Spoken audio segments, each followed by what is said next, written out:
한국에서 신학하기 19번째 시간입니다. 이번 제목은 교회란 무엇인가 두 번째 시간입니다. 저번에 교회는 그리스도의 몸이다, 이러한 주제로 한 강의를 진행했습니다. 두 번째 우리가 다시 교회란 무엇인가에 대해서 강의를 진행하려고 합니다. 먼저 우리가 저번 강의 시간에는 교회를 성도들의 모임, 이러한 식으로 이해하는 것에 대해서 부적절하다고 말씀을 드렸습니다. 교회는 그리스도의 몸, 이렇게 이해를 해 주시는 것을 제안했습니다. 이번에는 이제 교회란 무엇인가 두 번째 시간으로서 교회의 표지라는 것에 대해서 말씀을 해보고 싶습니다.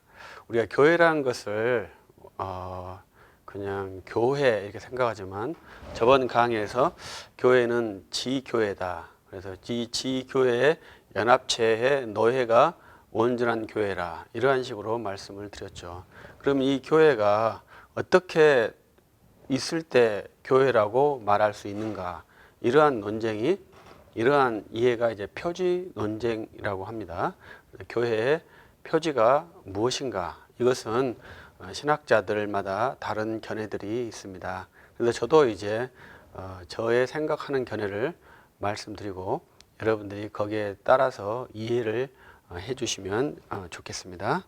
먼저 이 표지라는 말이 쉬운 말이 아니죠. 그래서 교회의 표지가 있다, 이것을 처음 들은 분도 있을 수 있습니다. 그래서 표지란 말이 한자어기 때문에 어려운 말입니다. 그래서 어떤 분들은 이제 겉표지 이런 걸로도 이해를 하시더라고요. 근데 표지는 마크, 표시하는 것이죠. 그래서 안에 있는, 우리 교회 안에 있는 진짜의 핵심이 있고, 이 핵심을 겉으로 표시하는 것을 어떻게 할 것이냐, 이러한 것을 이제 표지라고 이해할 수 있습니다. 그래서 우리가 안에는 우리가 표현을 못하죠. 그러나 밖에 있는 어떠한 것은 표현을 해서 외부 인식이 가능하도록 하는 것이 표지입니다. 그래서 이 외부 인식될 수 있는 행위를 하면 그것을 교회라고 말하고, 외부 인식되는 그 표지를 행하지 않으면 바른 교회가 아닌 거짓 교회라고 말할 수 있습니다. 그래서 우리는 이 표지가 무엇이냐, 이런 것에 대해서 아주 긴밀하게 논의를 합니다. 그래서 교회가 되려면 최소한의 요건을 말하는 것이죠. 이 교회는 말씀과 성례가 있다, 이것이 기본적인 이해입니다. 이것을 이표지라고 하거든요. 그래서 3표지냐, 3표지라 했을 때는 권징을 포함시킵니다. 또 다른 분들은 이 3표지 했을 때 기도를 넣은 경우도 있습니다. 그래서 저는 이제 2표지를 주장하는 사람이거든요. 그래서 교회는 말씀과 성례가 있으면 바른 교회다, 이렇게 주장하고 있습니다. 그래서 이 교회에 먼저 기도를 표지로 넣지 않는다, 이렇게 말할 수 있습니다. 그래서 교회 표지로 기도를 넣으려고 하신 분은 박형룡 박사님이 하려고 했다고 합니다. 그래서 교회 표지에 교회에 반드시 있어야 할 것으로서의 요소로서 기도를 생각하신 경향이 있다고 봅니다. 교회에 반드시 있어야 될 것은 많이 있죠. 봉사도 반드시 교회는 있어야 합니다. 그러나 그것을 교회 표지로 넣어놓지 않았거든요. 선교도 반드시 있어야 하죠. 그러나 그것도 표지에 들어가 있지 않습니다. 교회에 반드시 있어야 할 요소이기 때문에 표지에 들어간다는 것은 바른 이해가 아니겠죠. 기도도 반드시 교회에 있어야 합니다. 그러나 표지에는 포함시키지 않아야 한다고 생각을 합니다. 두 번째, 권징도 마찬가지죠. 권징이라는 것도 교회에 반드시 있어야 합니다. 그러나 표지에 저는 넣지 않는 사람이거든요. 그래서 권징이 무엇일까, 기도가 무엇일까 간략하게 생각을 해보겠습니다. 기도라는 것은, 그러니까 우리가 처음에 말했을 때 이 은혜라는 것을 말씀드렸지 않습니까? 은혜가 무엇입니까? 은혜라는 것은 우리 지금 현재 이 강의에서는 죄를 씻는 것을 은혜라 한다, 이것을 은혜라 했습니다. 그러면 이 교회는 무엇을 하겠습니까? 죄를 씻는 역할을 하는 것이죠. 죄를 씻는 수단이 무엇이냐 이런 것이 이제 표지에 들어가 있는 것이죠. 그래서 이 교회가 죄를 씻는 수단으로서 두 가지를 갖고 있다고 저는 생각을 한 것입니다. 그것이 말씀과 성례입니다. 그러면 이 기도는 죄를 씻는 역할을 하지는 않는 것이죠. 우리가 회개 기도를 하니까 그걸로 죄를 씻는다 이렇게 말씀할 수 있겠죠. 그러나 그것은 자기 죄 사함의 고백이고 개인적인 것이지 공적인 것은 아니죠. 그렇기 때문에 그것을 이제 공론화할 수는 없다고 봅니다. 그래서 기도는 회개가 이제 주요하다고 보지 않고 우리의 필요를 간구하는 것 이런 것이 주요 사항이겠죠. 다수의 기도가 우리의 필요사항, 우리의 욕구, 우리의 그 원하는 것들을 전능하신 하나님께 아뢰고 그 하나님께 응답을 받아서 그러한 병자가 낫고 시험에 합격하고 우리의 어떤 문제가 해결되고 이러한 것들을 체험할 수 있는 놀라운 선물이 기도라고 볼 수 있습니다. 그럼 이 기도는 이제 죄를 사하는 그러한 역할과는 좀 멀어져 있기 때문에 표지에 넣어서는 안 된다고 생각하고요. 권징도 마찬가지죠. 우리가 권징이 뭔지를 한국교회는 잘 모릅니다. 근데 이 권징이라고 하는 것은 가장 쉬운 것은 회원권이라고 저는 표현을 하고 싶어요. 회원을 부여하는 것과 회원권을 제한하는 것, 그 다음에 회원의 신분 상태를 규정하는 것, 이런 것들이 다 권징에 있습니다. 이 권징을 하기 위해서는 반드시 신방이라는 것을 하게 되어 있거든요. 그래서 신방 후에 이제 권징을 하게 되어 있습니다. 그래서 신방을 통해서 잘못되었을 때는 성찬을 참여시키지 못하게 한다든가 아주 심하게 하면 예배에 참여하지 못하게 한다든가 회원권을 박탈한다든가 이러한 강력한 제재 수단을 쓰는 것이 권징인데요. 한국교회는 권징이 없다고 합니다. 그러한 징벌적 권징은 없지만 우리가 회원권에 대해서는 매년 그 서리입사를 임명한다든가 그다음에 어떤 직분자를 임명한다든가 교사를 임명한다든가 이러한 모든 것 인사명령도 다 저는 권징에 포함되어 있다고 생각합니다. 그래서 우리가 통상 우리는 6개월의 회원권인데 6개월 동안 교회를 나오지 않으면 자동으로 회원권이 소멸되게 되어 있습니다. 그것을 이제 당회에서 결정해 줘야 회원권이 소멸되거든요. 이런 것을 이제 권징이라고 하는데 우리는 매년 당회에서 그 회원권을 정리를 하죠. 그래가지고 모든 서리집사나 그 어떤 분들을 다 임명하고 아니면 내치고 올리고 이러한 인사권을 다 발휘를 합니다. 이런 것도 다 교회 질서, 권징에 포함되어 있죠. 잘하시는 분들은 좀 더 중요한 직책에 맡기고 좀 못했을 때는 징계성으로 인사권을 내리고 이러한 것들을 다 권징이라고 말할 수 있습니다. 그래서 엄밀하게 형식적으로 권징을 안 하는 것처럼 보이지만 우리 한국교회도 이렇게 희미하게는 권징을 실시하고 있다 이렇게 말씀드리고 싶고요. 권징은 엄밀하게 신방입니다. 신방을 해야 하거든요. 우리 한국교회가 신방을 기복수단으로 전락시켰기 때문에 권징을 이해를 못하는 것입니다. 장로가 가정에 방문을 하면 그 장로가 복을 빌려 가는 것이 아니고 성도의 영혼 상태를 살피러 가는 것입니다. 그래서 그것을 신방을 권징으로 이해를 해야 되는데 우리가 신방을 실시할 때 그것을 위로해주고 복을 빌어주는 것으로 이해를 하고 있기 때문에 좀 문제가 발생하는 것으로 이해를 합니다. 그래서 본래 이 장로교회 신방은 권징을 위한 예비 단계라고 생각을 해야 바른 질서가 될 것입니다. 그래서 교회의 표지에서 이 권징과 기도는 일단 보류시키는 것이 제 견해입니다. 그래서 권징은 죄를 씻는 것이 목적이 아니잖아요. 죄를 살피고 억제하는 것을 목표로 합니다. 약간 율법적인 기능이죠.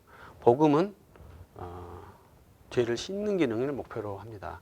그래서 이 교회의 표지는 항상 죄를 씻는 것에 목표를 두는 것을 표지라고 합니다. 그래서 말씀도 마찬가지죠. 복음을 선포해서 그 성도의 심령에서 죄를 사할 수 있도록 해야 하는 것이죠. 죄를 사하시는 주님이 예수 그리스도시지 않습니까? 그래서 그리스도의 복음을 선포하면 성령의 역사에서 성도의 심령에 죄가 씻기도록 그런 구도가 우리의 구도입니다. 그래서 두 개의 표지로 볼 수 있습니다. 그래서 우리는 교회의 표지는 두 개다. 말씀과 성례가 시행되면 거기를 바른 교회라고 이해할 수 있다. 그래서 교회란 무엇인가? 이렇게 했을 때 말씀과 성례를 시행하는 기관이다. 이렇게 이해해 주시면 교회에 대한 바른 이해가 될 것입니다. 그래서 저는 이 교회를 목회하면서 느끼는 것이 교회를 사적인 공간으로 생각하는 경향이 너무나 많은 것 같아요. 이 교회는 언제든지 공적인 기관입니다. 그래서 이 공적인 성격을 유지시킬 수 있도록 하는 주체들이 이제 목사, 장로, 집사가 그 공적인 성격을 유지시킬 수 있도록 해야 합니다. 그래서 공적이라는 것은 만인에게 공적이 아니고 교회 공동체 안에 들어온 사람들이 공공으로 사용할 수 있도록 공공으로 함께하는 그러한 집단으로 만드는 것을 해야 한다는 것이죠. 그래서 교회를 사유화하는 것은 아주 어떻게 보면 교황 제도보다 더 무서운 죄라고 봐야죠. 교황은 우리 구교는 교황이 주인이어서 모든 것이 바티칸으로 집중하지만 교회가 사유화되면은 한 개인에게 공인도 아닌 한 개인에게로 교회의 주체권이 옮겨갈 수도 있지 않습니까? 교회의 주인은 예수 그리스도이신데 주인 행세를 한 개인이 목사나 장로나 집사가 한 개인이 한다면 그것이 얼마나 무섭고 두려운 모습입니까? 그래서 이러한 것을 서로가 인식하고 교회를 공공화할 수 목사, 장로, 집사가 아주 힘쓰고 자기를 심각하게 부인하면서 협력을 할 때만이 가능한 것입니다. 모든 사람은 욕심이 있기 때문에 잠깐 방심하면은요 금방 함정에서 빠지고 함정에 빠지면 그 함정에서 벗어나오지 못합니다. 그렇기 때문에 함정에 안 들어가는 것이 가장 좋겠죠. 그래서 우리는 이 교회는 말씀과 성례의 기관이고 이 말씀과 성례는 특별 계시 영역에 있는 것입니다. 그래서 이 교회가 이 특별 계시 영역에 있는 기관이라는 것도 우리가 반드시 이해를 해줘야 됩니다. 간혹 이런 질문을 합니다. 가정이 먼저냐, 교회가 먼저냐. 그럼 우리 신학교 때 그런 질문을 했거든요. 그럼 사역자가 가정이 먼저라고 해야 한다고 그렇게도 교육을 받았어요. 목사가 가정을 먼저 챙겨야 하겠습니까? 교회를 먼저 챙겨야 하겠습니까? 성도가 가정을 먼저 챙겨야 하겠습니까? 교회를 먼저 챙겨야 하겠습니까? 이러한 그 질문 자체가 상당히 위험하거든요. 가정과 교회는 비교 대상이 될 수 없는 것입니다.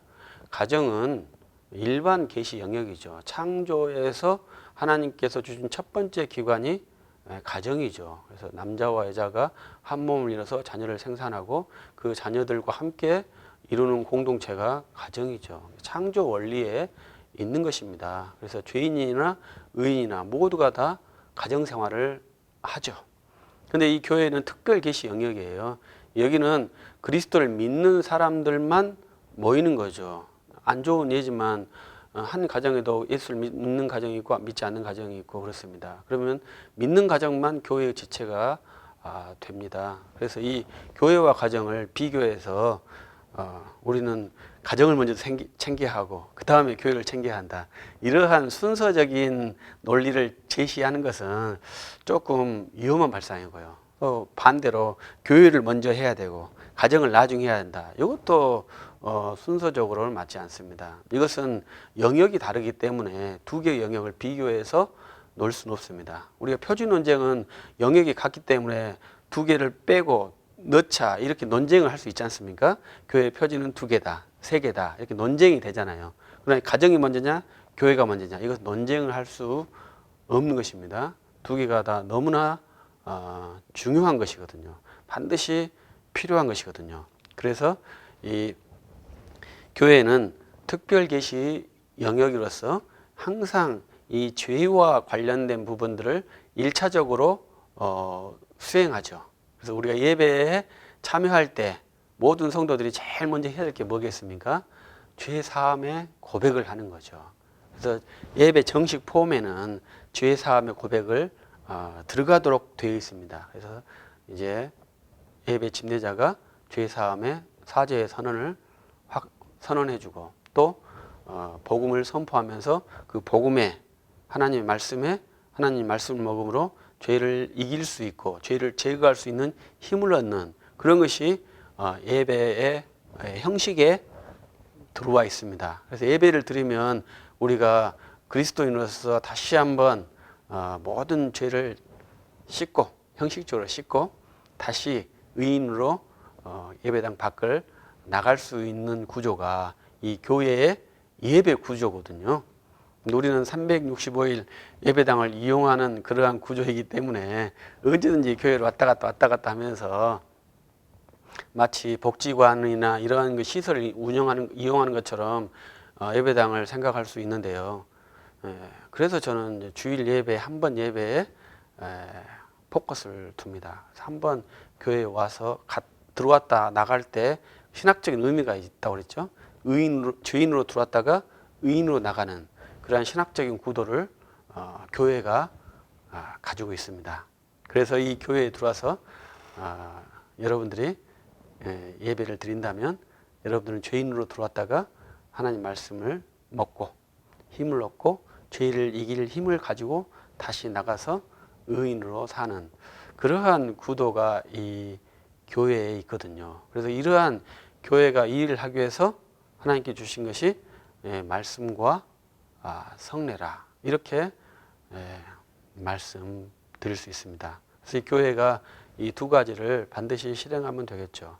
근데 우리 한국 개신교회가 말씀은 강하지만 성례가 약하다 이러한 비판이 많이 있습니다.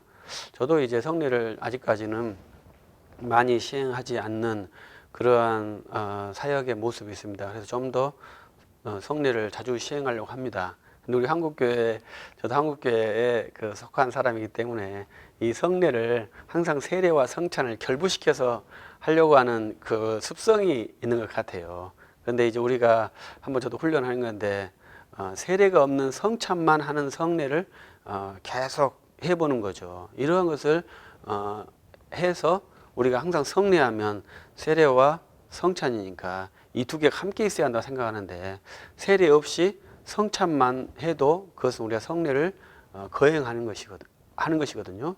그렇기 때문에 성례를 1년에 2번 하는 것이 아니라 세례는 1년에 2번 하겠지만 세례가 빠진 성찬만 1년에 4번을 한다든지 12번을 한다든지 이러한 것을 쭉 한다면 교회가 말씀과 성례로 서는 그런 표지를 보여주는, 그래서 이 표지를 보여주기 때문에 모든 사람들이 저기는 교회구나 이렇게 생각할 수 있는 그러한 모습을 갖출 수 있습니다. 그래서 우리가 처음 우리가 교회란 무엇인가 이렇게 했을 때 교회는 성도들의 모임이다 이렇게 하지 마시고 교회는 그리스도의 몸으로서 그리스도께서 명령하신 말씀을 우리가 선포하고 그리스도께서 제정한 의식을 우리가 준행하고 그럼으로써 교회가 그리스도의 몸으로서의 역할을 하는 것을 우리가 눈으로 보고 또 모든 사람들이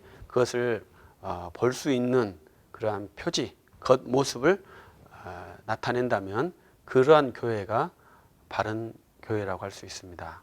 그래서 이 칼빈의 논점 중에 하나는 교회가 100% 완전한 교회가 없다고 생각하고요. 그러니까 이 교회들 중에서 조금 진보가 덜 된 교회가 있고 진보가 많이 된 교회가 있고 이렇게 다양한 교회가 있다는 것이 우리의 큰 숙제 중에 하나입니다. 그래서 우리 옛날 말에 꼴찌로라도 우리 좀 더 하면 부끄러운 구원이라도 내가 천국에 갔으면 좋겠다 이러한 말을 저는 별로 안 좋아하는데 꼴등해서라도 꼴등이라도 교회만 되면 좋겠다 해서 꼴등으로 가겠다고 하는 그러한 교회가 있다면 좀 그것은 좀 거시기하겠죠. 우리의 교회는 항상 최상위의 거룩과 믿음과 성도의 모습을 목표로 합니다. 그런데 꼴등을 할 수 있습니다. 목표는 항상 1등을 목표로 해야죠. 제 아들들도 항상 100점을 맞는다고 열심히 공부했지만은 서울대학교를 가지 못하고 이 지방에서 공부를 하고 있는데 그럼에도 불구하고 제 아들들에게 주는 제 푸시는 우리는 항상 완전을 목표로 시도를 한다. 우리 교회도 조그만하고 연약한 모습이지만 완전을 위해서 시도를 하고 완전을 위해서 노력하는 그러한 모습을 가지고 있죠. 그래도 이제 그러한 경주에서 우리 교회 위치가 약간 밑에 뒤에 처져 있을 수는 있겠습니다. 덜 온전한 교회가 될 수는 있겠죠.